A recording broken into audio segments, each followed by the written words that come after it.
साथियों, आज आपके समक्ष भोजन पैगाम पर हरियाणा राज्य से सिरसा से पधार कर आए हुए श्री राजकुमार नागर साहब हमारे बीच में मौजूद हैं। उनसे मैं जानना चाहूँगा कि आजकल सिरसा में, हरियाणा में क्या स्थिति है, क्या गतिविधियाँ चल रही हैं, किस तरह के जो शासन व्यवस्था है वो चल रही है।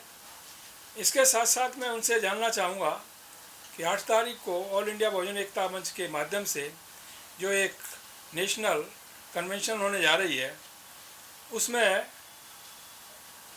सिरसा से कितने लोग आएंगे और वहाँ की जो खास बातें हैं उनके ऊपर वो चर्चा करेंगे आकर के। इस संबंध में मैं RS गौतम एडवोकेट आज हमारे बीच में जो नागर साहब आए हुए हैं उनसे मैं जानना चाहूँगा। हाँ, तो नागर साहब प्लीज़ बताएं। नमस्कार साथियों, जय भीम, नमो बुद्धाय। साथियों, जैसे गौतम साहब जी ने बताया कि जो 8 तारीख का प्रोग्राम होने जा रहा है बाबा साहब के उपलक्ष्य में और मिशन के तहत, उसके उपलक्ष्य में हरियाणा में एक जश्न का माहौल पैदा हुआ कि इसमें ज़्यादा से ज़्यादा संख्या में इसको हमने प्रचार और प्रसार किया है और हरियाणा के घर घर तक इस आवाज़ को हम पहुंचाना चाहते हैं। और इस मिशन के तहत 8 तारीख में हम ज़्यादा से ज़्यादा तादाद में हम इस 8 तारीख के प्रोग्राम में हम हरियाणा से लोग लेके आएंगे और इस मिशन को हम सक्सेसफुल कामयाब करने के लिए दिन रात एक किए हुए हैं।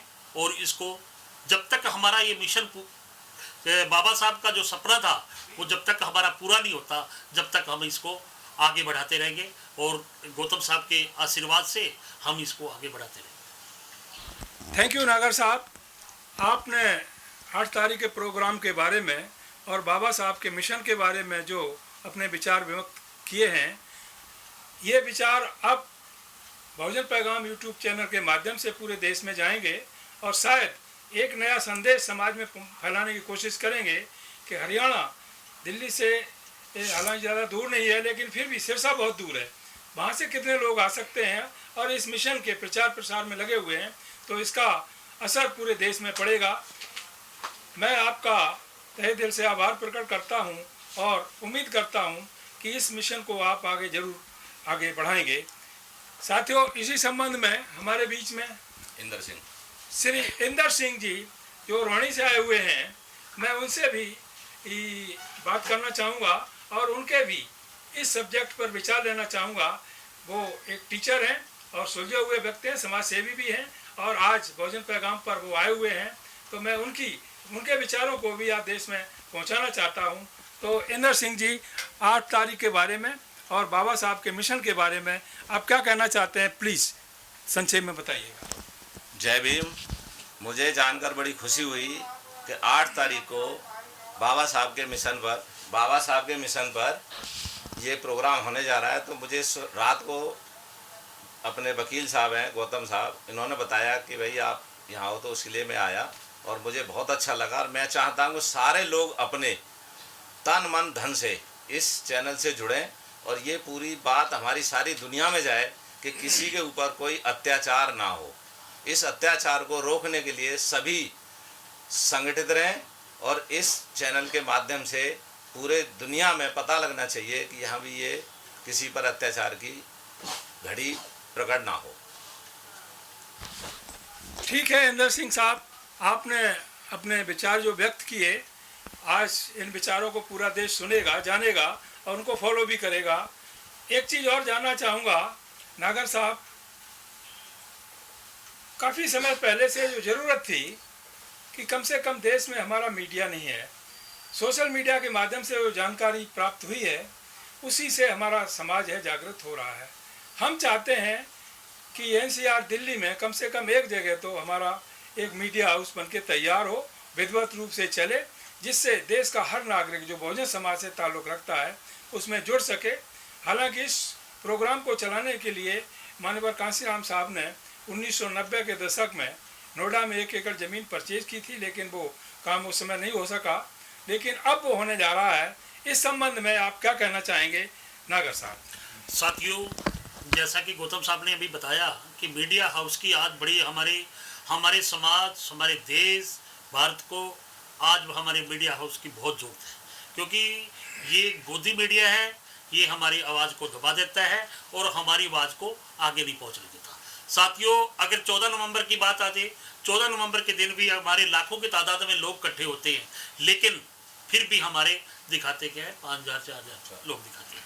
साथियों, जब तक हम खुद मजबूत नहीं होंगे, हमारा मीडिया हाउस अपना नहीं होगा, जब तक हम हमारी आवाज़ को दबाते रहेंगे लोग। इसलिए हमारे मीडिया हाउस की बहुत ही जरूरत है, और दिल्ली क्या, हमारे हर देश के कोने कोने में हमें मीडिया की जरूरत है। थैंक यू नागर साहब। बस एक क्वेश्चन आपसे और जानना चाहूँगा कि जिस व्यवस्था के तहत, जो सामाजिक व्यवस्था, मनुवादी व्यवस्था चली आ रही है सदियों से, उसके तहत हमारा जो बहुजन समाज है हमेशा शोषण उसका होता रहा, सोशली तौर पर, एजुकेशनली तौर पर, इकोनॉमी की तौर पर, हर तरीके से उनको पढ़ने का अधिकार नहीं था। इस संबंध में उस व्यवस्था को सेट असाइड करते हुए जो हमारी विकास वाली व्यवस्था है, समता, समानता, अहिंसा, प्रेम, भाईचारा, विश्व बंधुत्व, जिसके लिए हमारे महापुरुषों ने बुद्ध के समय से लेकर के, बुद्ध से लेकर के मानवर कांसीराम साहब तक जो कुर्बानियाँ दी हैं, उस प्रोग्राम को बहुजन पैगाम के माध्यम से पूरे देश में स्टेब्लिश करना चाहते हैं। इस संबंध में आप क्या कहना चाहेंगे नागर साहब? गौतम साहब, मैं एक बात बताना चाहता हूँ। हमारा देश सदियों से पीड़ित होता आ रहा है, अब उससे भी ज़्यादा पीड़ित आज के हालात हमारे आ रहे हैं। मैं हरियाणा की बात ले लूँ, अभी चंद दिन पहले हमारे सिरसा के अंदर एक दलित समाज की 13 साल की बच्ची के साथ रेप हुआ। 3 दिन से पुलिस प्रशासन ने उस पर कार्रवाई नहीं की। हमने उसको पूरा सहयोग करके पुलिस प्रशासन को दबाव देके उस पर पर्चा दर्ज किया, लेकिन आज तक भी उस पर पुलिस प्रशासन पूरा उन बलबूते के दौर पर हमारे लोगों को दबाने की कोशिश कर रही है। साथियों, आज तक जब तक हमारे एकता नहीं होगी, एकता में बल होता है। दूसरी बात ले लीजिए, आज हम जब तक हमारे पास खुद का हमारा अपना नहीं अधिकार होगा, हमारा मीडिया नहीं होगा, हमारे खुद के अधिकार नहीं होंगे, हम संगठित नहीं होंगे, आज तक शोषित होते आए, शोषित रहेंगे। इसलिए आज हमें संगठन में मजबूत होने की बहुत आवश्यकता है। जिस दिन हम मजबूत होंगे, उस दिन देश क्या, हमारे पर कोई आंख भी निकाल नहीं देख सकेगा। साथियों, जब तक हम संगठित नहीं है, जब हम एक लकड़ की तरह है, जिस प्रकार लकड़ियों का एक गट्ठा बांध लेते हैं तो उसको तोड़ना बहुत मुश्किल हो जाता है, और अगर एक एक लकड़ी को हम तोड़ते हैं तो हमारे साथ वो लकड़ी वाला एग्जाम्पल आ रहा है। इसीलिए हमारे बिखरे हुए हम लोग, बिखरे होने के कारण हमारे पर आज देश के अंदर अत्याचार हो रहा है। हमारी बहू बेटी घर में सुरक्षित नहीं है, हमारे बाहर सुरक्षित नहीं है, किसी कंपनी नौकरी में वहाँ हमारी बेटी में सुरक्षित नहीं है। साथियों, मोदी साहब कहते हैं बेटी पढ़ाओ देश में जाओ, लेकिन आज लड़कियों के साथ, हमारे दलित समाज की लड़कियों के साथ क्या हो रहा है? दिन रात अत्याचार हो रहा है, कोई बात को हमारी सुनाई करने वाला नहीं हो रहा। साथियों, इसलिए हमें आज संगठित होने की आवश्यकता है। जब तक हम संगठित नहीं होंगे, हमारे देश, हमारा परिवर्तन नहीं हो सकता। सबसे साथियों, जब तक हमारे ग्रामीण क्षेत्र में कहीं भी, जब तक हमारा एजुकेशन के प्रति हमारा बढ़ावा नहीं होगा, जब तक हम आगे नहीं बढ़ सकते। इसलिए हर एक समाज का, हर एक देश का नागरिक, हमारे दलित समाज का बच्चा, बहू बेटी और बहुत बच्चों को पढ़ाना बहुत ज़रूरी है। जब तक हम पढ़ेंगे नहीं, बाबा साहब ने कितनी डिग्रियां करके हमारे समाज को जागरूक किया था, उसी हिसाब से हम लोगों को हमारा अधिकार बनता है कि हम अपने बच्चों को पढ़ाएं। अगर बच्चों को, एक बच्चे को हम उसकी फीस नहीं भर सकता, हमारे जैसे भाई है, एक दूसरे से 10-10 रुपये भी अगर इकट्ठा करके उसको पढ़ाएंगे तो वो भी बच्ची पढ़ जाएगी। इसलिए साथियों, मैं इतनी बात कहता हुआ गौतम साहब का धन्यवाद करता हूँ कि आज बहुजन पैगाम में मुझे ये 2 शब्द बोलने का मौका दिया। जय हिंद, जय भारत, जय Bhim. Thank you very much नागर साहब। आपने जो विचार व्यक्त किए हैं, मैं समझता हूँ कि देश का बहुजन समाज आपके विचारों को मद्देनजर रखते हुए उस पर चलने की कोशिश करेगा। मैं क्या नाम है? इंदर सिंह। मैं श्री इंदर सिंह जी, जो टीचर हैं, दिल्ली में अच्छा काम करते हैं, समाज सेवा का भी काम करते हैं। बस एक क्वेश्चन जो जहन में है, मैं उनसे पूछना चाहूँगा, क्योंकि वो दिल्ली में रहते हैं, हालांकि दिल्ली में मैं भी रहता हूँ। कोई प्रोग्राम होता है, सामाजिक कार्यक्रम होता है, कहीं पर भी होता है, बाहर के लोग जैसे यूपी है, पंजाब है, हरियाणा है, कहीं प्रोग्राम हो लोग इकट्ठा हो जाते हैं, लेकिन दिल्ली में कोई प्रोग्राम होता है तो दिल्ली वालों को इकट्ठा करना बहुत मुश्किल हो जाता है। ऐसे क्या कारण रहे? इस संबंध में माननीय कांसीराम साहब ने दिल्ली में अपने समय में करीब 100 मीटिंगें की थी, उसके बावजूद भी दिल्ली के लोग इकट्ठा नहीं हुए थे। तो उन्होंने कहा था कि दिल्ली के लोग बात को समझते नहीं हैं, सुनते नहीं हैं, आते नहीं हैं, और यही कारण है कि आज ना राजनीति में ना सामाजिक तरीके से कहीं पर यूनिटी नहीं है। तो ऐसे क्या कारण हो सकते हैं?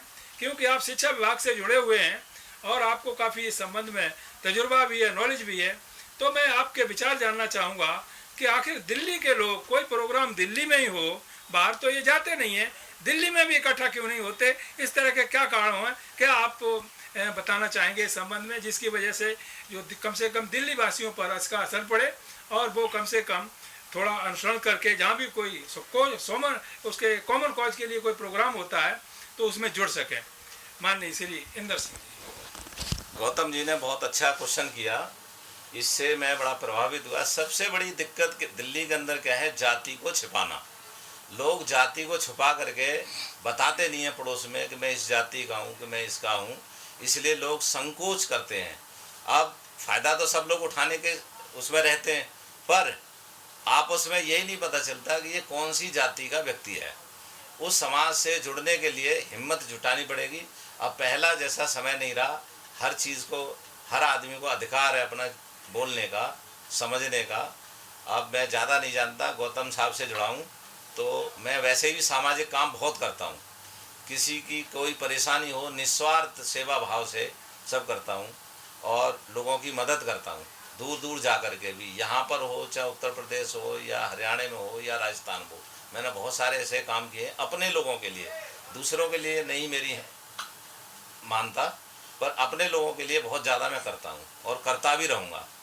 अब साहब के नॉलेज में आगे, गौतम साहब के उसमें, अब इनके उसमें चलते रहेंगे, सीख मिलती रहेगी, सीखते रहेंगे। तो आज का ये बहुत अच्छा लगा मुझे। और 8 तारीख को आने वाले समय में मेरे यहाँ से कम एक बस भर के मैं लेके आऊँगा। ये मेरी पूरी जिम्मेदारी है, सबको जगाना। Thank you very much Inder Singh साहब। आप एजुकेशन में हैं, आपने एजुकेशनली एक बहुत अच्छा परिचय दिया है और आपका जो प्रयास 8 तारीख के लिए रहेगा और जो जुड़ने की जहाँ तक बात कही है उसके लिए आगे भी, तो इसके लिए बहुजन पैगाम आपका हमेशा हम आपको याद करता रहेगा। और क्योंकि ये बहुजनों का एक देश भर के लिए एक यूट्यूब चैनल है, जितना इसका प्रचार प्रसार घर तक जाएगा, लोगों में जागृति आएगी, उनका उत्साह बढ़ेगा और यूनाइट होने की दिशा में आगे बढ़ेंगे। इन्हीं शब्दों के साथ मैं आज की कॉन्फ्रेंस ऐसे समाप्त करता हूं। और आज जो इस कॉन्फ्रेंस में सम्मिलित हुए हैं आदरणीय श्री नागर साहब जो सिरसा हरियाणा से आए हुए हैं और इंदर सिंह जी जो रोहनी से आए हुए हैं, इन सब का धन्यवाद करता हूं और उम्मीद करता हूं कि आगे जो भी प्रोग्राम होंगे समाज के उसमें ये जुड़े रहेंगे और समाज को जोड़ने का प्रयास करेंगे। साथ साथ जो बहुजन पैगाम को देख रहे हैं, सुन रहे हैं, उनसे भी गुजारिश है कि इस प्रोग्राम को यदि आगे बढ़ाना चाहते हैं, सब्सक्राइब करें, लाइक करें, कमेंट करें और शेयर करें, जिसकी वजह से बहुजनों तक इस चैनल के माध्यम से बहुजनों की आवाज़ पहुंच सके। कहाँ घटना हुई है, क्या हुआ है, किसी तरह की, तो मैं समझता हूँ ये देश के लिए और मुख्य रूप से बहुजन समाज के लिए बहुत बड़ी एक उपलब्धि होगी, बल्कि एक ताकत बनेगी। इन्हीं शब्दों के साथ आज की प्रेस कॉन्फ्रेंस समाप्त की जाती है। जय भीम, जय भारत, जय संविधान।